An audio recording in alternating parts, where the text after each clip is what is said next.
ان دنوں مسرت بہت خوش رہنے لگی تھی اور وہ ان کو دیکھ کر خوش ہو جاتی۔ پتہ ہے محمل بہت اچھے لوگ ہیں یہ، نعمان بھائی بڑے بھلے مانس انسان ہیں اور ان کا بیٹا تو بہت ہی خوبرو ہے۔ اللہ نے ہماری سن لی ہے، وہ ضرور ہم پر رحم کرے گا۔ وہ کبھی کبھی بیٹھ کر اس کو بتانے لگ جاتی تو وہ خاموشی سے مسکراہٹ دبائے سر جھکاتی ہنستی چلی جاتی۔ اب تو گھر کے کام آرام سے کر دیتی تھی۔ کچھ دن سے تائی کو جواب دینے بھی چھوڑ دیے تھے، پہلی دفعہ اس زندان سے نکلنے کی کوئی امید جو بندھی تھی۔ سدرا البتہ اسے اٹھتے بیٹھتے بہت عجیب سی نظروں سے دیکھتی تھی، محمل پرواہ نہ کرتی، مگر اس روز تو حد ہی ہو گئی۔ وہ شام کی چائے کی ٹرالی دھکیلتی باہر لان میں لائی تو سدرا نے ایک دم اسے دیکھتے ہی منہ پھیر لیا۔ شاید ابھی بھی ناراض تھی، اس نے سوچا، اور پھر جیسے مداوا کرنے کے لیے سب سے پہلے سدرا کا کپ بنایا۔ سدرا آپی، چائے؟ بہت شائستگی سے مسکرا کر کپ بڑھایا۔ آپی؟ میں تمہیں آپی لگتی ہوں؟ سدرا نے کپ لیتے لیتے زور سے پٹخ دیا۔ گرم ابلتی ہوئی چائے محمل کے گھٹنے پر گری۔ وہ بلبلا کر کھڑی ہوئی، کپ گھاس پر جا گرا۔ یوں لوگوں کے سامنے آپی کہہ کر تم یہ ظاہر کرتی ہو کہ میں بوڑھی ہو گئی ہوں، ہاں؟ سدرا یک دم چلانے لگی۔ ممی، ممی اس کو دیکھیں، یہ ہمیشہ یہی کرتی ہے، یہ ہمیشہ لوگوں کے سامنے مجھے بے عزت کرتی ہے۔ سدرا نے زور زور سے رونا شروع کر دیا۔ ارے ان کی تو عادت ہے یہ ماں بیٹی تو اس گھر کی خوشی دیکھ ہی نہیں سکتی نا۔ میری بیٹی تو غم نہ کر، اب کیا کھڑی ہو، جاؤ اپنی نحوست یہاں سے لے جاؤ۔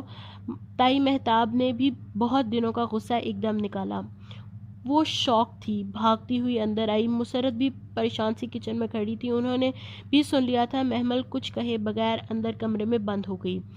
اندازہ تو اسے تھا ہی کہ تائی کا موڈ اس روز سے بیگم نعمان کی باتوں پہ خراب ہے، مگر وہ کچھ کہہ بھی نہیں رہی تھیں، چپ ہی سادھ لی تھی، شاید اس بات پہ کہ اب وہ محمل کے ہونے والے سسرال تھی، ان سے کیا پنگا لیتی۔ مگر رات میں اس کی یہ خوش فہمی بھی دور ہو گئی جب اس نے کچن میں تائی مہتاب کو مسرت سے کہتے سنا، ہم نے تو اسی روز نعمان بھائی لوگوں کو انکار کر دیا تھا۔ محمل کی کون سی شادی کی عمر ہے، ابھی گھر کی بڑی بیٹیاں ہیں، پہلے ان کی ہوگی پھر محمل کا سوچیں گے۔ آغا صاحب کے کمرے میں چائے پہنچا دو، وہ رات کا کھانا نہیں کھائیں گے، اور ٹیبل لگا دو۔ وہ حکم صادر کر کے بے نیازی سے باہر نکل گئیں۔ کچن کے دروازے پہ دھواں چہرہ لیے کھڑی محمل پہ بس ایک استضاعیہ نظر اچھالی تھی، جبکہ اندر نڈھال سی بمشکل کھڑی مسرت کو دیکھنا بھی گوارا نہ کیا تھا، جن کے دل پہ انہوں نے الٹی برچھی پھیری تھی۔ اسے نہیں علم تھا کہ کیوں، مگر وہ رات دیر تک برآمدے کی سیڑھیوں پہ بیٹھی روتی رہی۔ اندر سب سو رہے تھے، مسرت بھی سونے چلی گئی تھی۔ وہ پڑھائی کا بہانہ کر کے باہر آئی تھی اور دیر سے ادھر بیٹھی بے آواز آنسو رو رہی تھی۔ کچی عمر کا پہلا خواب، وہ بھی ایسے کرچی ہوا تھا کہ روح بلبلا اٹھی تھی۔ وہ اتنی ہرٹ ہوئی تھی کہ دل پھٹ رہا تھا۔ کوئی اتنا بھی ظالم ہو سکتا ہے جتنی تائی تھیں، جتنے یہ سب لوگ تھے؟ اس کا دل چاہ رہا تھا وہ بے خبر سوتے ان لوگوں کے کمروں میں کو آگ لگا دے، یا چھری سے ان کی گردنیں کاٹ دے، یا زہر دے کر ان سب کو مار دے، اور آخر میں خود کو بھی پھانک لے۔ نفرت، بہت شدید نفرت محسوس ہوتی تھی اسے اپنے رشتہ داروں سے۔ اس کا دل چاہتا تھا کہ وہ ان گھٹیا اور کمینے لوگوں سے دور چلی جائے، جہاں اسے ان کی شکل نہ دیکھنی پڑے، اور واقعی اب وہ چلی بھی جائے گی۔ اس نے سوچ لیا تھا بس ایک دفعہ وہ اسکالرشپ مل جائے جس کے لیے اس نے برٹش ہائی کمیشن کے اعلان کے بعد اپلائی کیا تھا۔ بھلے گھر کی جو حالات ہوں، اس نے 5th سے FSc تک ہر بورڈ ایگزام میں پورے بورڈ میں ٹاپ کیا تھا۔ FSc پری انجینئرنگ میں ٹاپ کرنے کے باوجود اس کا انجینئرنگ کی طرف رجحان نہ تھا یا رہا نہ تھا، سو BSc میتھس میں ایڈمیشن لیا تھا، اور اسے امید تھی کہ اب بھی وہ ٹاپ کرے گی اور اسکالرشپ اسے مل جائے گا تو بہت آسانی سے اس زندان سے چھٹکارا پا لے گی۔ وہ آنسو ہتھیلی کی پشتیں رگڑتی اس سوچ میں غلطاں تھی کہ کوئی اس کے سامنے آ کھڑا ہوا۔ جوتے دیکھ کر بھیگا ہوا چہرہ اٹھایا، وسیم اس کے سامنے کھڑا ہوا تھا۔ وسیم بھائی؟ وہ کرنٹ کھا کر اٹھی اور 2 قدم پیچھے ہٹی۔ وہ تائی مہتاب کا تیسرا بیٹا تھا، فہد کا چھوٹا اور نکارا آوارہ بھائی۔ اس وقت بھی وہ اپنی سرخ آنکھوں سے اسے گھور رہا تھا، جانے کب اچانک ادھر آ کھڑا تھا۔ کھلا گریبان، تنگ جینز، گردن سے لپٹی چین، بکھرے بال اور سرخ آنکھیں۔ وہ نشہ کرتا تھا، گھر میں سب کو علم تھا، یہاں تک کہ فضا چچی اپنی بیٹیوں کو اس کے قریب جانے سے منع کرتی تھیں۔ خود حسن بھی احتیاط کرتا تھا۔ آرزو البتہ لاپرواہ اور نڈر تھی۔ ویسے بھی وسیم گھر میں بہت کم ہی نظر آتا تھا۔ محمل ہر ممکن احتیاط کرتی کہ اکیلے میں اس کے سامنے نہ ہو، کہ اسے اس کی آنکھوں سے خوف آتا تھا، مگر آج جانے کیسے کیا کر رہی ہو۔ وہ ایک دم اوپر اسٹیپ چڑھا تو وہ بے اختیار مزید پیچھے ہٹی۔ کچھ نہیں، وہ آغا جان آواز دے رہے ہیں۔ وہ ایک دم پلٹ کر اندر بھاگ گئی۔ وسیم نے تو مسخانہ سر جھٹکا، چند لمحے ادھر کھڑا سوچتا رہا، پھر باہر گیٹ کی طرف چلا گیا۔ وہ بہت بوجھل سی تھی۔ وہ بس اسٹاپ بینچ پہ اکیلی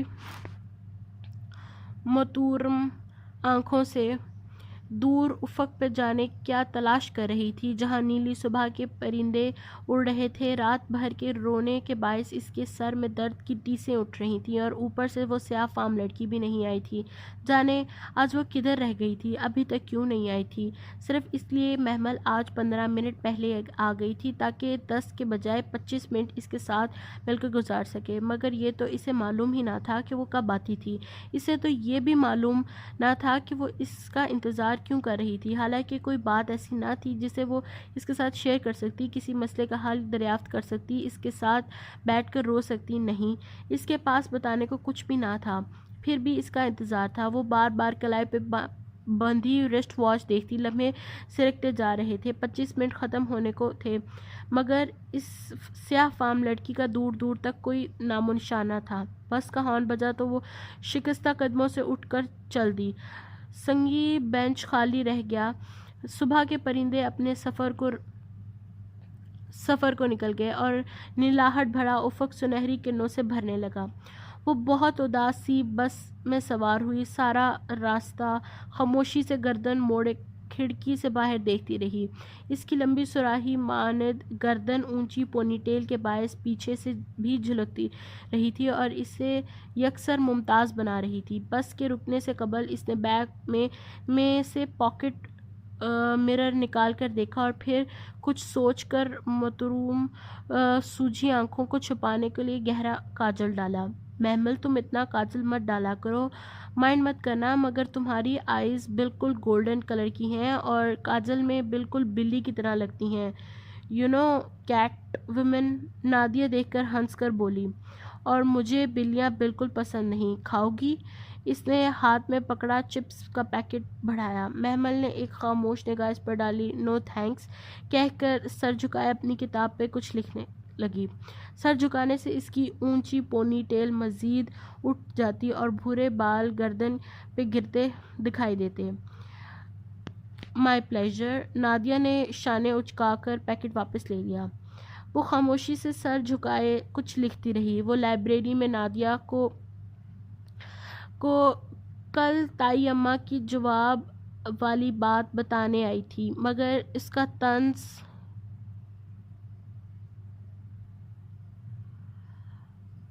سن کر دل ایک دم ٹوٹ سا گیا تھا۔ بس چٹکی بجاتے اس نے محمل کی خوبصورت بادامی سنہری آنکھوں کو بلی سے مشابہ قرار دیا تھا، شاید اس لیے کہ عام سی صورت کی نادیہ جب محمل کے ساتھ چل رہی ہوتی تو بہت سے مڑ مڑ کر ہمیشہ ستائشی نگاہوں سے محمل کو ہی دیکھتے تھے۔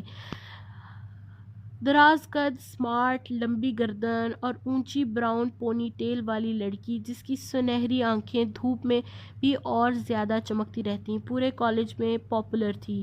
ایسے میں جب وہ کاجل ڈالا کرتی تو مزید خوبصورت دکھتی، تو نادیہ سے کبھی کبھار برداشت نہ ہوتا اور وہ کچھ ایسا ضرور کہہ دیتی جو محمل کا دل توڑ دیتا تھا۔ اب بھی وہ نادیہ اپنی بیسٹ فرینڈ کے پاس رونے آئی تھی، مگر نادیہ کے پاس اس کے دکھ سننے کی فرصت نہ تھی۔ وہ مسلسل اپنے نوٹس میں مگن تھی، اور جب ذرا دیر کو فارغ ہوئی تو اس کا دل کچھ ایسے توڑا کہ وہ پھر کچھ کہہ نہ سکی۔ ہاں، تم کچھ بتا رہی تھی۔ وہ چپس کا پیکٹ کتاب کی اوٹ میں کیے مسلسل چپس نکال کر قطر رہی تھی۔ تائمہ کی بات تھی شاید۔ نہیں کوئی بات نہیں، اچھا مجھے لگا تمہیں غلط لگا، میں چلتی ہوں، ذرا کام ہے مجھے۔ وہ مصروف سی کتابیں اٹھائے باہر نکل آئی۔ اگلے روز یوں ہی مزمل سے گزرے۔ پریشانی، مایوسی، نا امیدی اور دکھ ہر طرح کی منفی خیالات میں گھری ہوئی تھی۔ یوں لگتا تھا جیسے دنیا سے رنگ ہی ختم ہو گئے ہیں، سب کچھ پھیکا سا تھا اور دل کا باغ ویران اجڑا ہوا۔ اور پھر اچانک تیسرے دن وہ سیاہ فام لڑکی آ گئی۔ اس نے دور سے اسے بینچ پہ بیٹھے دیکھا تو یک دم غصے کی ایک لہر اس کے اندر اٹھی۔ وہ تیز تیز چلتی اس کے قریب آئی۔ تم 2 دن سے کہاں تھی؟ سیاہ فام لڑکی نے سر اٹھایا۔ وہ بہت غصے سے اسے دیکھ رہی تھی۔ میرا کچھ کام تھا۔ تمہیں مزہ آتا ہے دوسروں کو اپنا انتظار کروا کے؟ تمہیں لگتا ہے میں تمہاری مدد کے بغیر مر جاؤں گی؟ ہاں، حالانکہ ایسا نہیں ہوگا۔ تم توجہ لینے کے لیے وہ باتیں کرتی ہو جس سے دوسرا تمہاری طرف کھینچا چلائے، مگر مجھے تمہاری بالکل ضرورت نہیں ہے، اور نہ مجھے تمہاری پرواہ ہے، اور مجھے تمہاری کتاب کی بھی ضرورت نہیں ہے۔ میں نہیں مری تمہاری مدد کے بغیر۔ دیکھ لو میں زندہ ہوں۔ تیز تیز بولتے وہ ہانپنے لگی تھی۔ سیاہ فام لڑکی ذرا سا مسکرائی۔ تو تم میرا انتظار کر رہی تھی؟ نہیں، ہرگز نہیں۔ وہ 2 قدم پیچھے ہٹی۔ مجھے تمہاری کوئی ضرورت نہیں ہے۔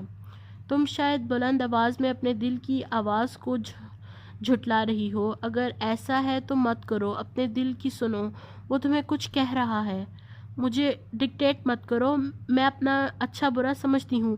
تم میرے ساتھ امید افزا باتیں کر کے اپنی کتاب مجھے بیچنا چاہتی ہو۔ میں خود سمجھتی ہوں تمہارا مقصد، مگر یاد رکھنا میں تم سے یہ کتاب ہرگز نہیں خریدوں گی۔ نہیں، میں تمہیں یہ بیچ رہی ہوں، لیکن ایک دن ایسا آئے گا جب تم خود مجھ سے یہ کتاب مانگنے آؤ گی، اور تب میں تمہیں فوراً تھما دوں گی۔ ابھی تم سفر کے آغاز میں ہو، اور جب تھکو گی تو اس کتاب کے پیچھے آؤ گی۔ مجھے تمہاری کسی بات کا برا نہیں لگا، مجھے بس تمہارے تھکنے کا انتظار ہے۔ تمہاری بس آئے گی۔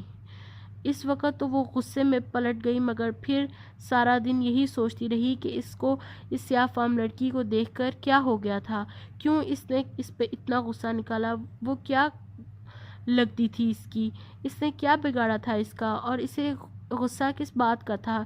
یوں انجانے لوگوں کے ساتھ اس طرح کا سلوک تو محمل ابراہیم کبھی نہ کرتی تھی، پھر اب کیوں؟ ندامت اور شرمندگی کے احساس نے اسے پورا دن جکڑے رکھا تھا۔ وہ کچن کے تمام کام بے توجہی سے نمٹا رہی تھی، پڑھائی بھی ٹھیک سے نہ کر سکی، پیپرز ہو رہے تھے، اب بھی اس کے پاس پڑھنے کو بہت کچھ تھا، مگر سارا دن احساس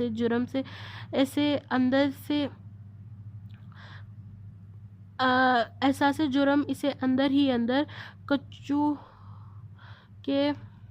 کچوکے لگاتا رہا۔ اور جب رات کو اچانک رضیہ پھپھو کی آمد کا شور اٹھا تو وہ بہت بے دلی سے لاؤنج میں آئی تھی۔ فائقہ آج کل سارا وقت میرے ساتھ کچن میں لگی رہتی ہے، میں تو منع کرتی ہوں، مگر مجال ہے جو یہ مجھے کسی کام کو ہاتھ لگانے دے۔ آج بھی پڈنگ بنائی تھی، کہہ رہی تھی سارے ماموں شوق سے کھاتے ہیں، انہیں دے آؤں۔ میں نے خود کہا خود ہی دے آؤ، ماموں میں تو جان ہے میری بچی کی، اور سب ٹھیک ہے گھر میں۔ فواد کہاں ہے؟ نظر نہیں آ رہا۔ مہتاب تائی کے ہمراہ اندر داخل ہوتی۔ رضیہ پھپھو نے بات کے اختتام پر ادھر ادھر دیکھ کر بظاہر سرسری سا پوچھا تھا۔ فواد تو نہ نظر آیا، مگر محمل پہ نگاہ پڑی تو چہرے پہ ناگواری بکھر گئی، شاید اس وجہ سے کہ ان کی آخری بات پہ وہ ذرا سا استہزائیہ مسکرائی تھی۔ لڑکی کوئی کام کاج بھی ہے تمہیں؟ جب دیکھو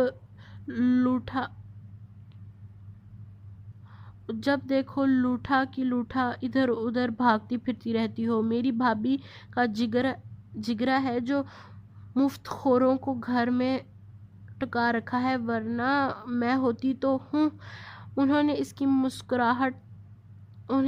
کی مسکراہٹ تپا گئی تھی، جیسے چوری پکڑی گئی ہو، سو بگڑ کر کہتی بڑے صوفے پر بیٹھی۔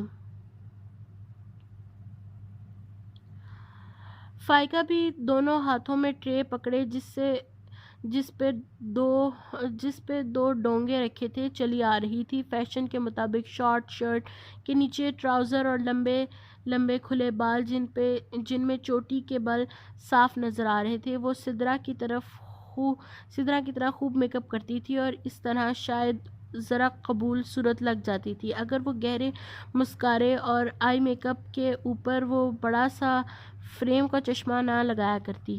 یہ کدھر رکھوں ممانی جان؟ وہ رک کر مدھم آواز میں پوچھ رہی تھی۔ ورنہ یہی فائقہ تھی جو کچھ عرصے قبل بے ہنگم شور کیا کرتی تھی۔ کچن میں رکھ دو، بلکہ محمل تم لے جاؤ۔ لائیے۔ محمل آگے بڑھی تو فائقہ نے قدرے تذبذب سے ماں کو دیکھا۔ دے دیں فائقہ باجی، فواد بھائی تو ویسے بھی ابھی آفس سے نہیں آئے، پھپھو پوچھ رہی تھیں ابھی ان کا۔ وہ بے نیازی سے کہہ کر ٹرے لے کے کچن میں چلی گئی۔ فواد ابھی تک نہیں آیا؟ پھپھو نے بے چینی سے گھڑی دیکھی، پھر فائقہ کو آنکھ کا اشارہ کیا۔ وہ فوراً مہتاب تائی کے بالکل مقابل صوفے پر مؤدب سی بیٹھ گئی۔ ہاں کچھ کام تھا شاید۔ اور تم ٹھیک ہو؟ تائی ریموٹ اٹھا کر چینل بدل رہی تھیں، انداز میں عجب شانِ بے نیازی تھی۔ جن کے فواد جیسے بیٹے ہوں، ان پہ بیٹیوں کی مائیں یوں ہی مکھیوں کی طرح بھنبھناتی ہیں، اور وہ رضیہ پھپھو کے اتوار خوب سمجھتی تھیں۔ یہ پڈنگ فائقہ باجی نے بنائی ہے پھپھو۔ وہ واپس آ کر ان کے سامنے صوفے پہ ٹانگ رکھ کر بیٹھ گئی۔ وہی جینز کرتا، گردن میں مفلر کی طرح لپٹا دوپٹہ اور اونچی پونی ٹیل، یہ اس کا مخصوص حلیہ تھا۔ ہاں تو اور نہیں تو کیا۔ اچھا آپ تو اس روز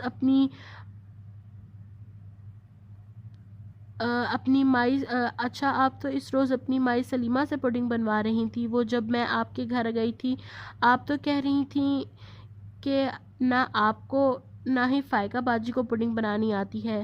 فائقہ باجی؟ اس نے چہرہ فائقہ کی طرف موڑا۔ ابھی ریسنٹلی سیکھی ہے آپ نے؟ ہاں میرے ساتھ آج کل سب کچھ سیکھ رہی ہے، بیٹھ کر مفت کی روٹیاں تو نہیں توڑتی، پھپھو چمک کر بولیں۔ تائی مہتاب ریموٹ پکڑے چینل بدل رہی تھی، چہرے پہ البتہ واضح بیزاری چھائی ہوئی تھی۔ اور آپ نے کس سے سیکھی؟ اپنی ماسی سے؟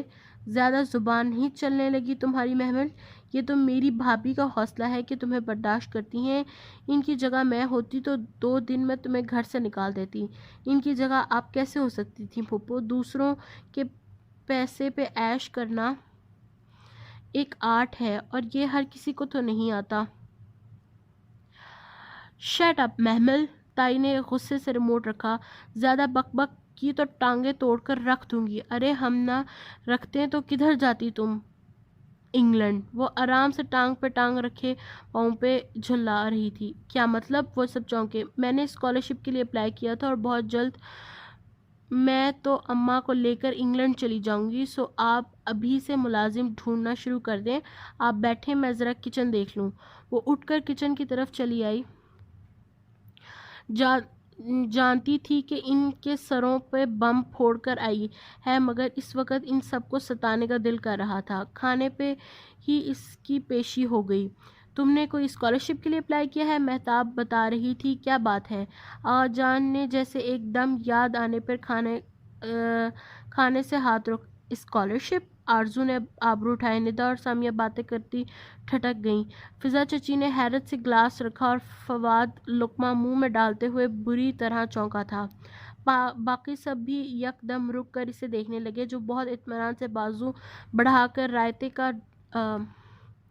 رائتے کا ڈونگا اٹھا رہی تھی۔ جی آغا جان، برٹش ہائی کمیشن کی طرف سے کچھ اسکالرشپس اناؤنس ہوئی تھی، ماسٹرز کے لیے میں نے اپلائی کر دیا۔ اب وہ بڑا چمچہ بھر کر رائتا چاولوں میں ڈال رہی تھی۔ امید ہے جلد ہی مل جائے گی۔ پھر میں انگلینڈ چلی جاؤں گی۔ سوچ رہی ہوں وہیں ساتھ ساتھ جاب وغیرہ بھی کر لوں، آخر خرچے بھی تو پورے کرنے ہوں گے نا۔ چمچہ چاولوں میں ہلا کر رائتا مکس کرتے اس نے لاپرواہی سے اطلاع دی، اور اس سے لگا تھا کہ ابھی گھر میں طوفان کھڑا ہو جائے گا، مگر ویری گڈ، ضرور اپلائی کرو۔ آغا جان پھر سے کھانے میں کی طرف متوجہ ہو چکے تھے۔ اب کے حیران ہونے کی باری محمل کی تھی۔ اس نے لمحے بھر کو ٹھٹک کر انہیں دیکھا، پھر سنبھل کر بولی، تھینک یو آغا جان۔ اس کے الفاظ پہ جہاں مسرت اطمینان سے کھانے لگیں، وہاں ٹیبل پہ بہت سے لوگوں کی خاموشی معنی خیز نگاہوں کے تبادلے ہوئے۔ وہ سر جھکائے چاول کھاتی رہی۔ امید تو نہ تھی کہ وہ کوئی ڈرامہ کھڑا نہ کریں گے، مگر وجہ بھی فوراً سمجھ میں آ گئی۔ وہ باہر چلی جائے تو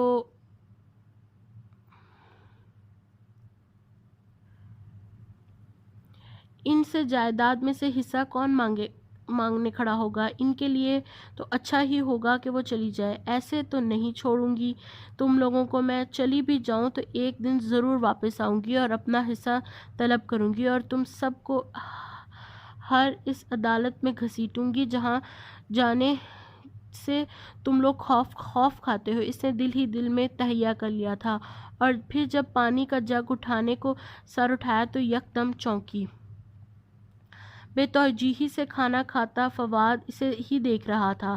اسے سر اٹھاتا پا کر فوراً اپنی پلیٹ پہ جھک گیا، اور بعد میں پھپھو نے کتنا ہی میری فائقہ نے آج پڈنگ بنائی کہہ کر اب اسے روکنا چاہا، وہ کرسی دھکیل کر اٹھ کھڑا ہوا۔